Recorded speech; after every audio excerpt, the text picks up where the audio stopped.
Hello, friends. The Tigris flows calmly today, but I can't help but imagine the fiery arguments that once echoed along these banks.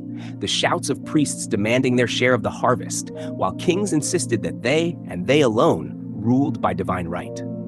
Ah yes, Sumer wasn't just the birthplace of civilization, it was also home to some of history's earliest power struggles. And let me tell you, things got messy. Now, in the early days of Sumer, the priests were the true VIPs. Why? Well, they were the ones who kept the gods happy, or so they claimed. And in a world where droughts and floods were seen as divine punishments, that was serious business. The priests controlled the temples, which were more than just places of worship. They were the heart of the economy. Farmers brought their grain offerings, merchants paid tribute, and the priests distributed food during famines. They were the ultimate middlemen, except their client was a god. But then, along came the kings, and they weren't content being second to anyone, even the god's spokespersons. These kings, known as lugals, big men, were originally military leaders, chosen to protect the cities during times of war. But once the dust settled, they realized they rather liked the whole being in charge thing.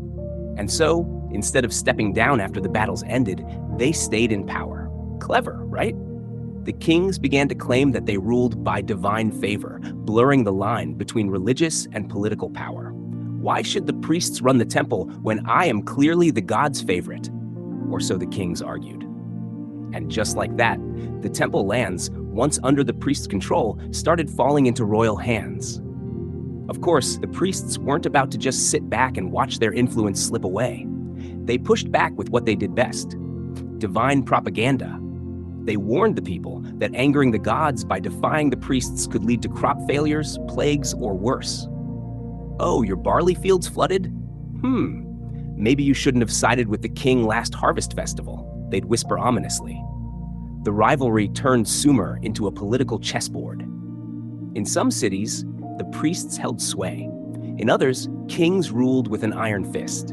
And in some cases, they tried to share power, creating a theocratic system where kings were technically the rulers, but the priests still controlled the wealth and the temples. It was a bit like two lions awkwardly sharing the same den, tense and temporary.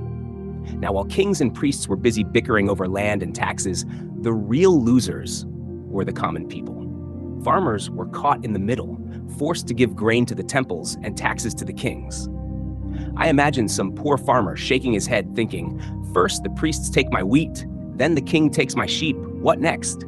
The gods want my sandals too? But despite the chaos, this struggle also pushed Sumer toward greater political complexity. Kings needed loyal bureaucrats, armies, and laws to strengthen their power, while priests fortified their religious influence. This delicate power play laid the foundation for future governance in Mesopotamia. As I drift along the river, I can't help but think of the stories the Sumerians told themselves during these times. Tales of mighty kings, divine wrath, and impossible quests. And one of those stories stands above the rest: the Epic of Gilgamesh, the first great legend of human literature. Join me next time as we journey into the realm of myth and explore the adventures of Gilgamesh, a king whose thirst for immortality became the stuff of legend.